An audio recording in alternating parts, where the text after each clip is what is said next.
This video shows how to buy shares of CanSino Biologics Inc. on the Hong Kong Stock Exchange under the ticker 6185.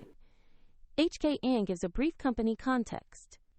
This is an educational guide only and not financial advice. You need a broker to trade. I use eToro as an example to demonstrate the process. After registering, you will need to verify your account, typically by uploading an ID, and add funds before buying. Use the platform search box and type the ticker 6185 HK to find CanSino Biologics Inc. Make sure the listing shows HKEX so you select the correct share. On the asset page, check the company profile and price chart for basic information about the firm. Confirm the ticker 6185 HK in the HKEX listing to ensure this is the right stock.